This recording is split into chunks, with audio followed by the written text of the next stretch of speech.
What is going on, ladies and gentlemen? HumbleZeus here, back with another video for you guys. And before we get into this video, I want to say I hope you had a wonderful Halloween. I had a great Halloween. I had a lot of fun. Got to go to a party, see a bunch of my friends, drink a lot of soda and candy. Probably wasn't good for me, but I still had a wonderful time. And I hope you guys still had a great Halloween. Even if you didn't go out anywhere, or you stayed home, watched Netflix or YouTube. Still hope you had a wonderful Halloween.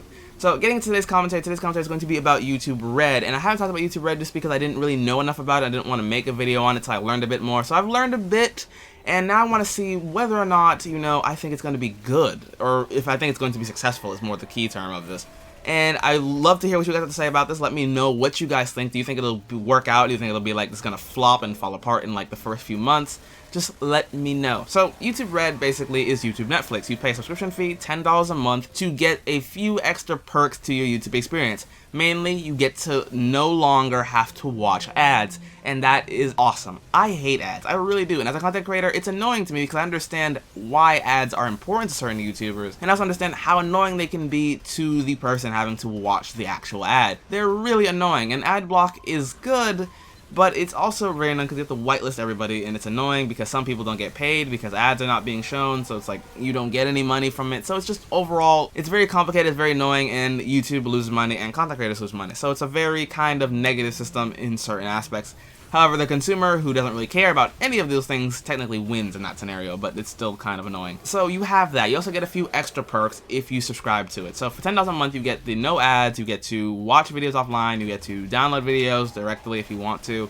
You get access to specific YouTube Red only content, so basically like shows made by famous content creators like PewDiePie or probably Jacksepticeye, Markiplier, etc. will make exclusive content for YouTube Red, which isn't bad. I mean, I don't know what it would be or really how much it would differ from their already very popular content, but I guess that's the thing there. If you want YouTube Red, you can get that. And for $10 a month, I'm not sure if it's worth $10. I mean, I guess. I mean, they're not professionally made shows, and ad block is still free.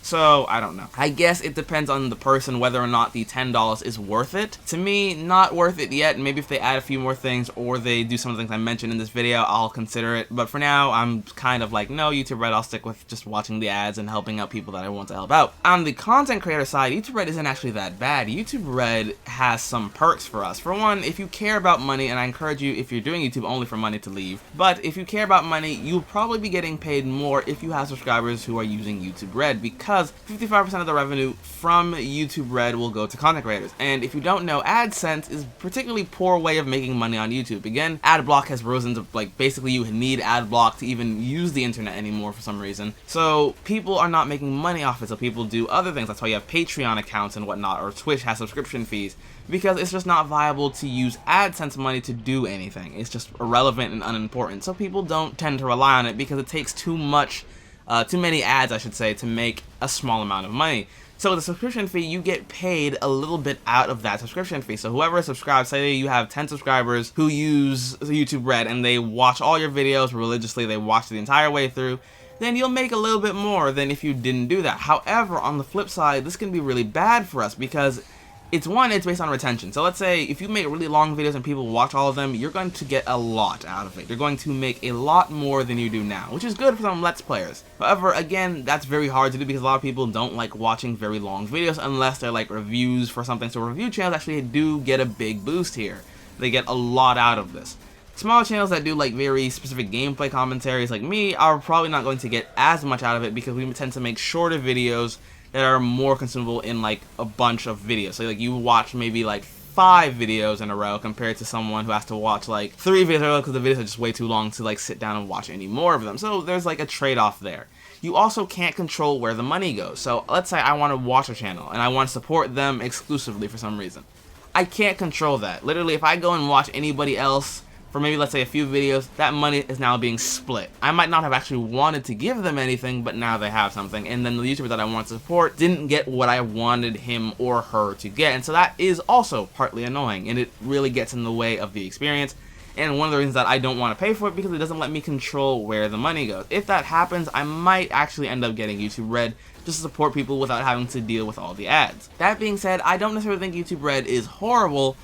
I just don't think it's really where they should have gone with. It feels like a competition with Netflix, which I feel like YouTube should definitely not be trying to do because Netflix has already won that area. Hulu hasn't won that area, and Hulu wasn't even really trying that hard.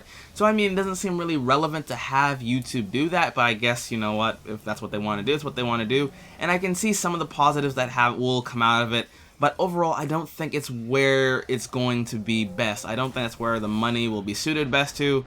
I don't think a subscription model was what YouTube should have done, but then again, I'm not sure where else they could have gone with that. They were losing money with ad block and everything else on there. And so it just seems like it was kind of like, hey, you know what, forget it. If you want to do it like this, we're going to do it like this. And it's like, okay, now you're kind of at odds with everybody else. So YouTube Red has its ups and it has its downs. If you make really long videos that people like to watch, and you know you get a lot of YouTube Red subscribers, you're going to have a good time with YouTube Red. If you're a content creator who makes very short videos, you're not going to benefit as much, but you'll still get a little bit out of it depending on if any of your subscribers, again, use YouTube Red, because it's optional for viewers. Viewers don't need to use YouTube Red. Content creators don't need to use it either, but you have to sign up for the agreement to it, which again isn't really, you know, that known to us because most people didn't even get to look at it. Most people just automatically signed into it by their partner network. So if you're like with Freedom or TGN or something else or Maker or Polaris, probably, I think it would automatically sign into it, which is, I guess, good. That means you know, you don't have to worry about your videos not being seen. And then it's also kind of bad because you don't even know what you really agreed to, which is kind of annoying. So hey, I mean, there was no other choice for it. I don't really think it's going to do super awesome. I think only like a few people are going to use it. However, I mean, it's not necessarily that bad. I think it might be able to be turned into a really good thing. I think if they work with it, it'll definitely become something worth using, or at least very helpful. But if not, you know what, nothing we can do about it. It's here to stay for as long as we know right now. And that's kind of it. So I hope you guys enjoyed the video. Can't wait to see you guys in another video very soon. Zeus out. The weft and weave of space and time is intact. You have made whole the past again. The destruction of the restorative mind will ripple across the stars, and its deeds will be